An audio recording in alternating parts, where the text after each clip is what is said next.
பாராளுமன்றத்தில் நம்ம அம்மையார் நிதி அமைச்சர் நிர்மலா சீதாராமன் 1943 தந்தை பெரியார் சொன்னார், தமிழ் மொழியை படித்தால் பிச்சை தான் எடுக்கணும். எதுக்காக சொன்னாரு? அன்னைக்கு ஆங்கிலேயர்கள் ஆட்சி செய்து கொண்டிருந்தார்கள். வெறும் தமிழ் மட்டும் படிக்காதீங்க, ஆங்கிலத்தையும் படியுங்கள் என்பதற்காக தந்தை பெரியார் சொன்னது. அதை எடுத்து வச்சுக்கிட்டு தமிழ் மொழி படித்தால் பிச்சை தான் எடுக்க வேண்டும். கமலஹாசன் அழகா அல்வா கொடுத்தார்.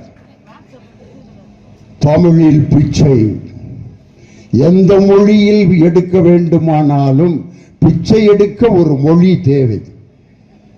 நீ ஹிந்தியில் பிச்சை எடு அப்படின்னார். அந்த அம்மா ஐயோ, இந்த ஆளு முதல் வார்த்தையில இப்படி நம்மளை பிச்சைக்காரி ஆக்கி விட்டானு.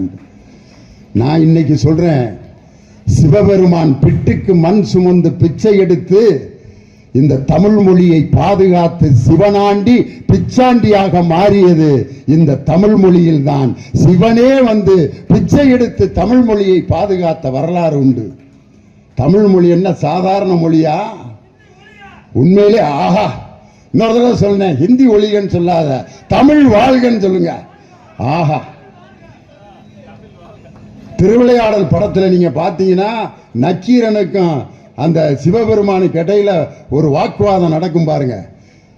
அங்கம் புழுதிபட அறவாளை நெய் பூசி பங்கம் படபரண்டு கால் பரப்பி சங்கதனை கீர் கீரன அறுக்கும் நக்கீரனோ எம் கவியை ஆராய்ந்து சொல்லத்தக்கவன். சிவாஜி கணேசன். சிவபெருமான் உண்மையிலேயே இப்படி தமிழ் பேசியிருப்பாரா? நமக்கே சந்தேகமா இருக்கும், அப்படி பேசுவார். அந்த நக்கீரனா நடிக்கிற ஏபி நாகராஜன் சங்கர பதங்கள் குலம், சங்கரனார் கேதகுலம், சங்கை அறிந்துண்டு வாழ்வோம் அரணே உன்போல் இறந்துண்டு வாழ்வதில்லை. நக்கீரா, நன்றாக என்னை பார், நான் எழுதிய பாடல் குற்றமா? அப்ப அந்த கிழமை நீரே முக்கண் முதல்வனும் ஆகுக, நெற்றிக்கண் திறப்பினும் குற்றம் குற்றமே.